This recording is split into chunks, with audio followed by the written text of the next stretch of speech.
You're listening to the Songs of Inspiration podcast, bringing you local interviews and performances by singer-songwriters with the goal to give space to the music community and share local artists' messages and stories with the world.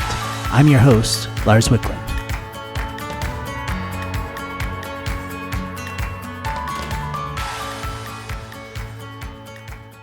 Hey everyone, we're back for another episode of the Songs of Inspiration podcast. I'm here with Danny Schwindinger, who I met at the Toad open mic earlier in 2025. And yeah, really happy to have you on the podcast, Danny. Thanks, it's great to be here. Yeah. So to kick things off, can you tell us a little bit about how you got started with music? Sure. Yeah, I started playing piano when I was 5-ish. I think we had a piano in the house when I was taking lessons. I dabbled with some flute. And when I was like 9 or 10, that didn't last super long. I do still like it, and I'm always like, I'm gonna pick it back up one of these days. I'd love to do some like Irish fluting, but I don't know where that flute is anymore, and I'm not sure it's in good shape. I think it's probably in a bedroom at home at my parents' house. But then I started playing piano a bit more seriously when I was in high school. I never got fully in a band, but I had a very good friend who played guitar and piano, and so we had a little bit of a rivalry, maybe one-sided, I think, my side. And I also had a very good teacher in high school, Mr. Markey, for piano, that really brought me from like just playing like what's the like I'll get the sheet music for like the latest pop hit, and it went away from that towards more, let me listen, let me figure out how to play the song, let me try to do it in a different way than it is on the record, and also just playing more complicated songs, like some Billy Joel, some Elton John, some other stuff. And then I got my first guitar my first Christmas of college, and then I was really off to the races with just I was like, okay, well, I'm gonna play guitar. I bought several more guitars over the years. I still play piano. I still keep that up. But yeah, I just once I was in college and like in charge of my own money, it was like, well, I'm just gonna get all the instruments. I've got harmonicas that I am bad at. I've got a mandola that I'm okay with. I also have a mandolin, but I'd play that a lot less. But I picked up a banjo around this time last year. I decided that instead of learning how to play banjo first, I should jump immediately into a fretless banjo. Oh. Which was a choice that I think has certainly affected how much I play that banjo. It's got friction tuners, so it drops out really easily. It's a real interesting beast that I decided to tame with like not enough knowledge, but I'll get there eventually. That's cool. But yeah, that's been sort of the journey for music for me. Very cool. What were some of your early influences musically, like some songwriters that influenced you? I think it's a lot, when I'm writing, I think it's a lot of Springsteen and Jimmy Buffett, is like who I feel are they're certainly the artists that I've heard the most as a kid, I think, thanks to my parents, I guess. And then sort of more broadly, Irish traditional music is something that I really vibe with. And that was something that we wanted on my latest record. We were like, okay, how can we make sort of Jimmy Buffett structural and then Irish music, like what's the combination of Jimmy Buffett and Irish music? And it's like, oh, it's just like straight up Appalachian country. Like that is what happened when you take like Gulf Coast and try to bring it halfway to Ireland. It literally is just that country twang sound. You get rid of the marimbas and stuff, and that's what you're left with. But we tried to play with that. But yeah, I just really love Irish trad, Irish folk music, and then Springsteen and Buffett sort of like lyrically and structurally, I think were a big influence on me. Very cool. I know you talked a little bit about one mentor you had, but did you have any other musical mentors kind of as you were starting out? Yeah, I mean, so Mr. Market was cool, but also a lot of my mentors were more sort of like peers. I mean, my good buddy Matt, um, and my other good buddy Matt, were both really excellent musicians, and I was just always striving to be able to sit in with them, and it took a lot to get over like the confidence bump, of that as well. I was just like, oh well, I can't, I'll mess you up. Um, but and then also there was a sort of family tradition, where my cousins and their uncle Matt, or their uncle Steve rather, would play music all the time. Steve was had a band in Manhattan, a cover band in the bars. I don't actually know if they ever did any like original music. I guess I'll ask next time I see them. But they would play it like the three of them. My cousin Julia, my cousin Matt, and their uncle Steve. They would play at every family event, the barbecues and Christmas. And what started happening was at Christmas, when I was probably like 15, 16, I got a new keyboard, a very nice keyboard for Christmas, from, lots of the family pitched in. We had just, Superstorm Sandy had killed the piano in the house. It had flooded, and they said, I mean, honestly, the piano wasn't that submerged, but I guess it's a delicate instrument. So we had to get rid of it. They said it was never going to get back in tune. So, but yeah, that was when I got a brand new keyboard, and when I started with Mr. Markey around that time, and there was just that level up in skill. Then I started playing with my cousins and their uncle Steve, and that was awesome.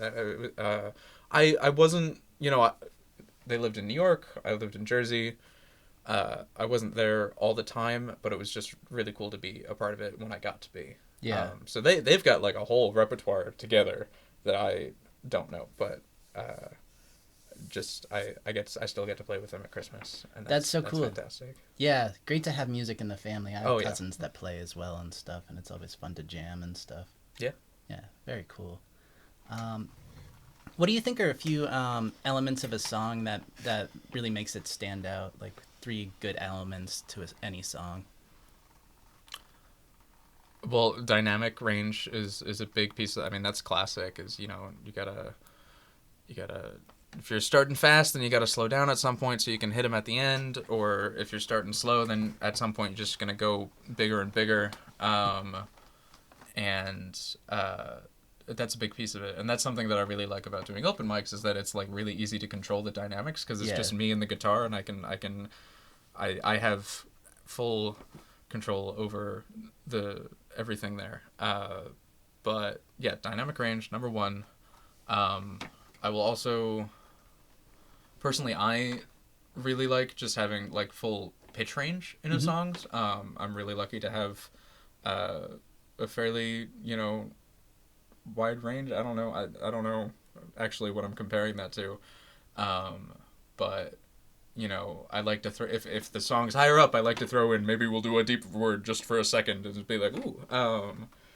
And then yeah, I mean, I like hooks. I don't know that that's like the most important thing to stand out. I will, I think, focus more on having the vibe of a song stand out, and sort of like like, oh, this is more than I was expecting based on the lyrics, or this is, you're listening and you're like, oh, I agree with this, what this person's singing about, and then suddenly it's like, oh, whoa, that's too far, or like, oh, I didn't expect that. Sort of not like a twist, but just a sort of a intensity, I guess, that brings it out of just the mundane experience that someone might have and into what would merit a song, Yeah, I noticed when you recorded your record, there were a lot of songs with like wide ranges of pitch and dynamics too and stuff, and I thought that was really cool. Thank you. And yeah, I wanted to talk about that next. Can you tell us a little bit about your new record, Trailhead, and Sure. how you recorded it? Yeah, thanks. Yes, I have a record. It's called Trailhead. It came out in November. And I mean, it was a long time in the making, I guess. I started writing and most of the songs on Trailhead were some of my earliest songs that I wrote. One of them I wrote in high school. That's when I started. I'm 29 now, or well, I will be next month. But so I've just been writing these songs for 10 years, and I finally had sort of the stability to get in the studio and record it. And I reached out to a guy named Terrence Reeves, who works at Q Division across town and also produces. You know, they had a list of producers on their website, and I was like, well, I'll go with that one. He sounds cool. And he was. Cool. It was great, and he really walked me through the whole process and, you know, narrowed down which songs it was going to be, which I struggled with. And I was like, well, no, let's just do chronologically. Like, let's do the first ones. And we... yeah, and getting the musicians in was a big thing. Because I don't have a band. I have friends who play, but I don't... I don't know that I would want to just be like, hey, you play on my record now for cheap. I get that. I guess that is a benefit, but I wanted to do everything sort of kosher, I think. So we got in... Terrence knew all these people to play. We had Isaac on keys. Colin was doing percussion. We had Jim Mayer, who played with Jimmy Buffett for many, many, many years. He lives in the area, and we got him in for bass, and he knocked it out of the park. They all knocked it out of the park. And then, Terrence and I laid down all the guitar on the record. And I did a little bit of the piano as well. And then we also had in Jess Fox for violin, and another Jim playing the pedal steel. That's what. That's cool. I was gonna ask about that. Yes, pedal steel. You know, classic sort of important to the vibe of any sort of country adjacent record. Really, I mean, it's just in the background on almost everything we listen to. Not even country. It's also just a cool instrument. It just sounds so cool. Yes, get that. You know, but I'm not as good as that at that as other people. That nose thing, but yeah. And so we were in the studio. We laid basics down over 2 days, and then I was in sort of sporadically for vocals after that, and then we had the violin and the pedal steel come in later, and it was just, I mean, it was a fantastic experience. Terrence was great through the whole thing, and I was really glad to not be like alone in there, and yeah, we made a record, and then there were like 6 months of post production. It takes a while once it's done. But that was great, and now we're in the middle of the hard part. You know, is promoting it. Yeah. Making music's easy. Music's great. You know, you always want to make music. Yeah. Getting it out there, getting people to listen. Yeah. Recording it is so different than playing it live too. It's such a microscope as far as like listening back and stuff. You're like, oh, I didn't realize I was doing this on the guitar or whatever. Like you hear things that you don't hear normally and stuff. So it's like it's a good process because it really also refines your skill and stuff, and just like refines the songs, I feel like, too. Absolutely, yeah. And through the whole process, it was really great. You know, I was listening to music more intensely as we were trying to find like inspirations beyond, you know, just who we talked about, more sonic inspirations, or even just like, oh, what's like one aspect of something that we want to add to this. We need something twinkly here. Let's listen to songs and see what they did for a similar sound.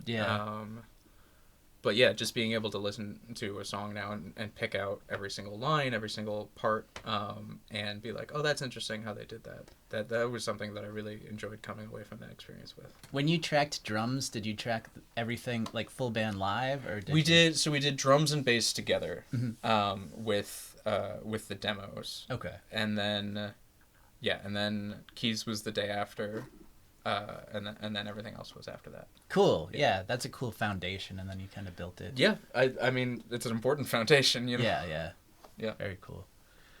Do you have any creative routines that you do to kind of keep the songwriting flow going? I don't, which is I was thinking about this. A lot of how I write is just, they sort of come to me over time, which is, I mean, part of why, I'll have bursts where I'll go through a few months where, like, maybe I'm emotionally in turmoil or something, and it'll just be like I'm cranking out songs all the time, and then I'll go through months where I don't have any ideas, and I guess a creative routine would maybe balance that out a bit more. But when inspiration strikes, immediately I'm writing it down either on paper or like messaging it to myself, and sometimes I have songs that I've fully fleshed out the lyrics to that I still have to add chords to. The melody's all there. The melody's locked in when I think of the line, which is not from when I've talked to other people that I've heard that's not always the case. But for me, it's sort of like the words come as a melody. Mm-hmm. They're not separate. And changing that is hard for me. And we did some lyric changes when we were doing the record, and that was really hard for me. And even when I'm playing those songs at open mics now, I have to be like, oh no, wait, that's not what we did in the studio. Yeah. I got to remember we changed that line. I had notes. But so that's a piece of it. But less of a creative routine, maybe, and more of like a creative lifestyle. Like I try, I read a lot. Yeah. I'm always going to shows, and it's somewhat frustrating to myself. When I'm at concerts is a lot of when I'm thinking about my own music, because I'm like, I get in that space and I'm just like, oh, this is great. Oh, that'd be a good line. And it's like, I'm not copying what they're singing at me, but they're putting me in the headspace to be thinking about music, or they're just, they're making me more emotional. They're making me more, I'm in the moment, I'm feeling it, and I'm just like, oh, okay, yes. Let me move, I'm moving. Yeah, very cool. Vibing. But that is sort of, sometimes I'm like, but I want to listen to the band. I don't want to be like on my phone writing notes to myself about this song, Yeah, I found going to shows, like, after I usually am, like, feel really inspired to write and stuff, and it's good for creativity for sure. Yeah, I did definitely, in the afterglow of a concert, I did write there's an intro to one of the songs on the record. The song Drunk as Hell has an intro called Whiskey Dreaming, which I had written something years and years ago that I lost. I had it, like, on the computer, and then that computer died. And I knew I still wanted an intro to this song that was sort of a dream stance that would put you in this mindset for the song Drunk as Hell, and be like, so you would feel drunk when you were listening to the song, was my sort of thinking. But so I didn't have that intro anymore, and I was walking home from a concert it was Sammy Ray and the Friends in Brighton, and I had like an hour walk home, and it was like a September day. I don't know. It was a little cold, but it was nice. It might have been a bit misty out, but I was walking home, and I was just like, okay, I'm gonna write this now. It's all in my head. And I came home afterwards, and I had written out the piano part on the walk, like with the keyboard app on my phone, just listening to it. And well, I had ideas of what it was going to be before. It wasn't like straight from nothing. But that's when I finally sort of nailed it down, and then I got home and recorded it immediately. It wasn't September. It was November, because that was when I was already in the process of making my demos for Terrence for the record. So yeah, I came home and immediately recorded it, and started piecing it together. Very cool. Yeah. Nice. Yeah, I love the song on your record, New Appalachian Biergarten and Cafe. Yes. How did you write that song? That's a good one. People do love that one. I don't remember. That's the problem. That is part of that's part of the problem with the fact that I'm making, it's taken so long for me to finally get these songs out there that I don't always remember where they came from. Yeah. I will say that a lot of that song's vibe is from in college I got really involved with the Northeastern University Outdoors Club called New Hawk, and they have a property up in New Hampshire where they do sort of like hiking and stuff, and so I really enjoyed this idea of a community, like an off-the-grid community, basically, and I took that, and I also took I think I was 20 when I wrote the song, and I was just like, man, I love beer.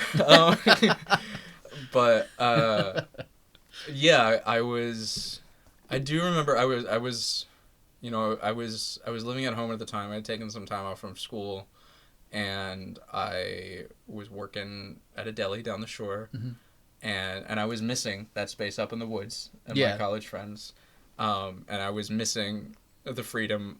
I was coming up on my 21st birthday. I know that, it was imminent, and I was all of that together. And I wrote this song about this beer garden and cafe. I liked that combo, I think I'd been reading about like miners' breakfasts in Kentucky, which I think is like an apocryphal thing that I had found, but it was theoretically like in the 1800s, they would go from company housing to the company store or whatever for breakfast and be given a shot of whiskey and a beer with 2 eggs cracked in it. Interesting. Which is not as gross as it sounds, but also I'm not a great authority on what's gross or not. There are things I really love, like a cottage cheese and peanut butter sandwich on pumpernickel. People don't like that. They find that entire sentence to be an affront to God. So yeah, maybe I'm not the authority. But I just sort of took this idea and this sort of like Appalachian, very like removed from reality probably idea, and built it out into this song about this bar in the woods. That's cool. It's you gotta hike in. It's a 3-day, as it says in the bridge of the song, it's a 3-day hike through the mountains of West Virginia, and then you're there, and the band all lives there, and it's just a great time. It's I love that it sounds like such a real place. I was wondering if it was real. I have gotten I met a guy, he sent me a clipping of a place in Ireland, I think, that you did have to hike into, that was on top of a mountain. It was either Ireland or Scotland. I'll have to find that. But it was this sort of like, off the grid pub that cool. has just been around, Nice. And I'm sure there's lots of those like places in the old world. I haven't heard of anything in West Virginia that lines up with the song. And I also, my cousin Julia was questioning me on the logistics of, because they do have, at least according to the song, there's 130 taps at this bar. And how are they getting that beer in? I think we arrived at the idea that it's just a fleet of St. Bernards running back and forth, but... Nice. Yeah. Very cool. Do you have any shows coming up? I do, yeah. I will be playing at Roundhead Brewery on March 27th at 8 o'clock for a 45-minute set. I'm super excited about. Very cool. What's one piece of advice you'd give to songwriters just starting out? I have found that the advice... So the piece that we always get is like, write what you know. And it's like, well, how am I going to write what I don't know? I feel like that's a really trite and potentially useless piece of advice. What I would say is take something that you're feeling and dial it up to 11. Oh, I have a crush on somebody. No, you don't. You're deeply in love with them and it's going to kill you. Oh, I'm sad about this thing. No, it's like, oh no, it's the worst thing in the world. Like just take whatever you're feeling wherever it is on the emotional spectrum, and make it as unhinged as possible. Just really crank it, and that's how you get the sort of emotional depth in the song. Very cool. I think. Yeah. That said, or just write a silly little song about a bar in the woods. Nice. Yeah, someone should open a bar like that. If things take off, then I got a plan. I got a business plan ready to go. Business plan, yeah. Nice. Awesome. Well, it was really great to hear about your music and talk and hear about your songwriting. And I'm really excited to hear some songs. So let's dive into the performance. All right, let's go. Cool. We're back. I'm going to start out with the new Appalachian Cafe and Biergarten that we just talked about before.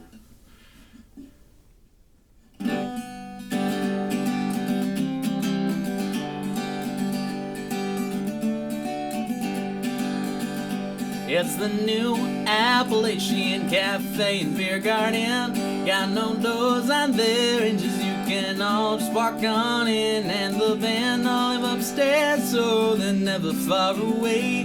At the new Appalachian Biergarten and Cafe, they got 80 craft beers and 15 of their own.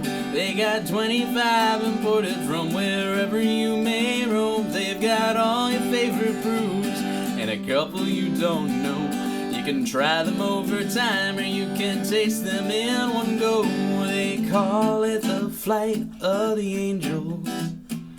134-ounce samples to keep you alive. They've got a doctor on call. If you manage not to die, you get your picture on the wall. At the new Appalachian Cafe and Biergarten, got no doors out there, and just you can all just walk on in. And the band all live upstairs, so they're never far away. At the new Appalachian Biergarten and Cafe.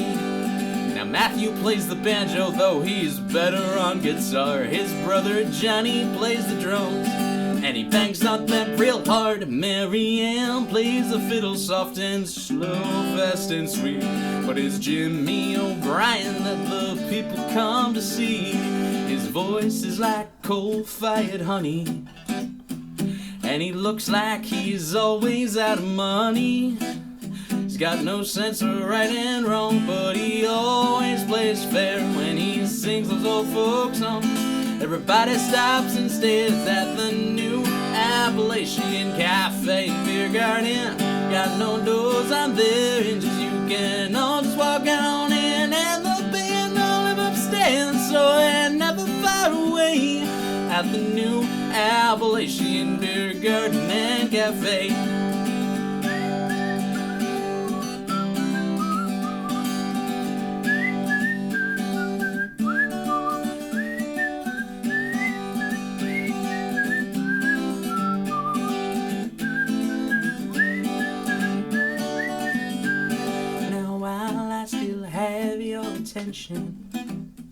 There's just one thing I need to mention. The new Appalachian is more than just a name. This cafe and beer garden has a certain claim to fame. It can only be reached by a 3-day hike through the mountains of West Virginia, but everyone who's made it there and decided to come back says it's worth it. So I'll see you there at the new Appalachian Cafe and Biergarten. Got no doors on there, and just you can all just walk on in. And the band all live upstairs, so they're never far away. At the new Appalachian Biergarten and Cafe.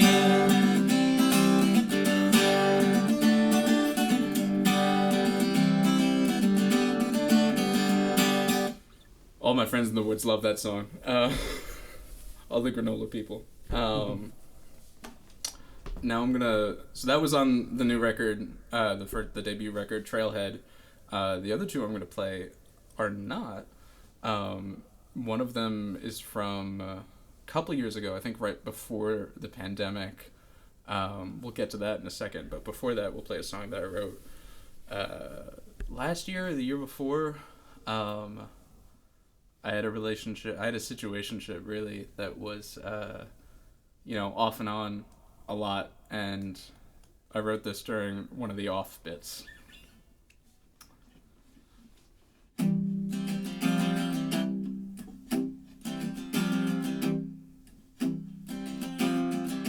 Playing pickleball in the rain, drinking just to numb the pain.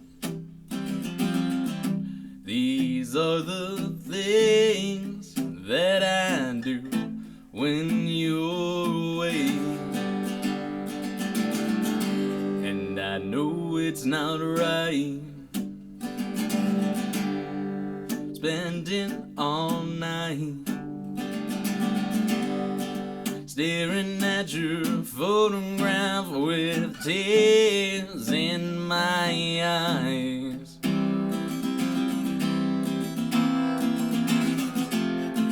I'm just waiting by the phone,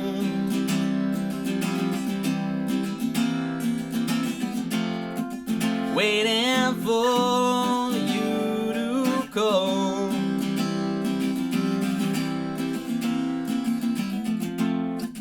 'Cause if you don't come home, it'll mean you meant it when you said you didn't love me at all.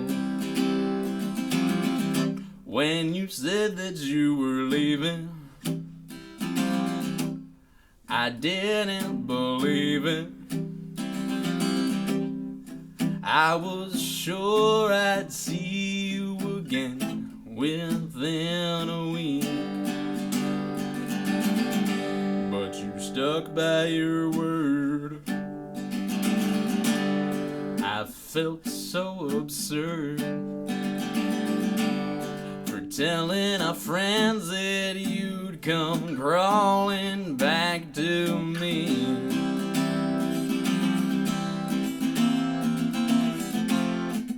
I'm just waiting by the phone,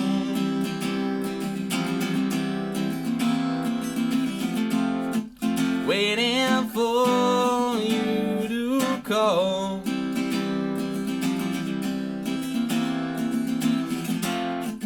'Cause if you don't come home, it'll mean you meant it when you said you didn't love me at all.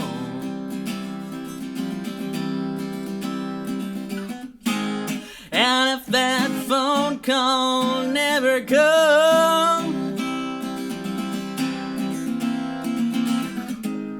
I guess we'll go back to the way it was. You gave me a reason to open up my heart, but I guess you didn't like what you saw. So now I'm still waiting by the phone,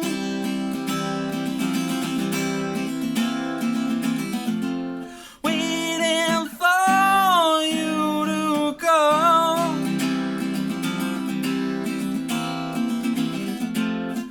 'Cause if you don't come home, it'll mean you meant it when you said you didn't love me at all. I guess you meant it when you said you didn't love me at all.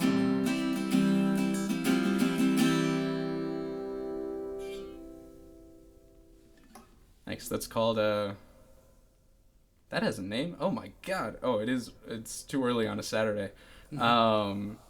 Waiting by the phone, obviously. The hook of the song. Yeah, and we'll get that on a record eventually. And then this last one, was a story of unrequited love that I dialed up to 11, and really pieced in some of the other, things that were going on in my brain at the time. This is called Too Close.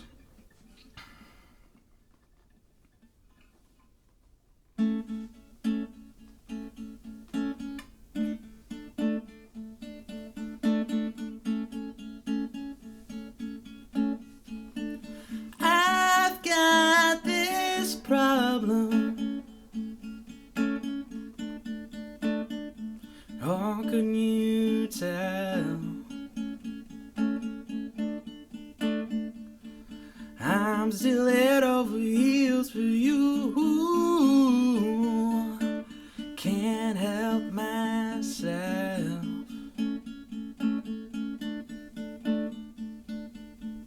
I thought I could manage not being your man. I thought I could manage, but I can't. Ooh.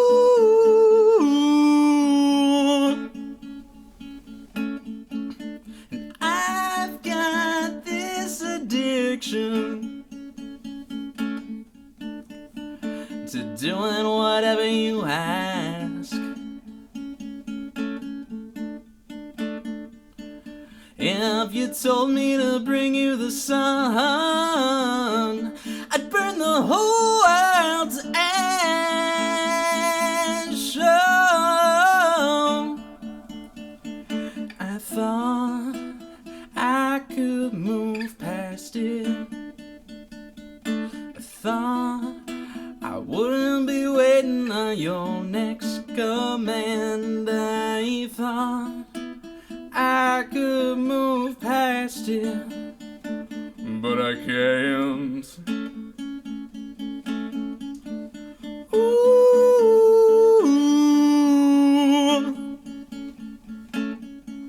And I've got this darkness inside my mind. Yeah, it feeds on me when I'm without your light. I thought I wouldn't grow dependent. I thought we could be just friends. I thought I wouldn't grow dependent, but I am. Ooh.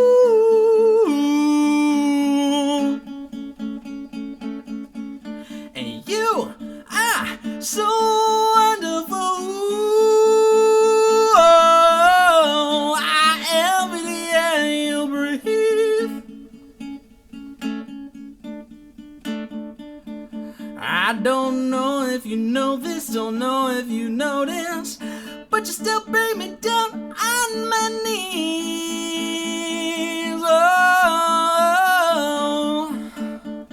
I thought I could keep on living near you, but not by your side. I thought I could keep on living, ooh, but honestly, I might die. I thought I could be better. I thought I wouldn't do this again. I thought I could be better, but I can't. Ooh.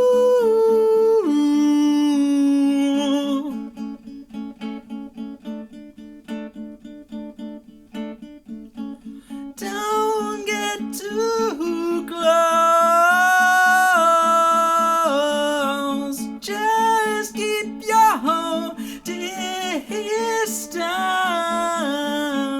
Don't get too close, 'cause I still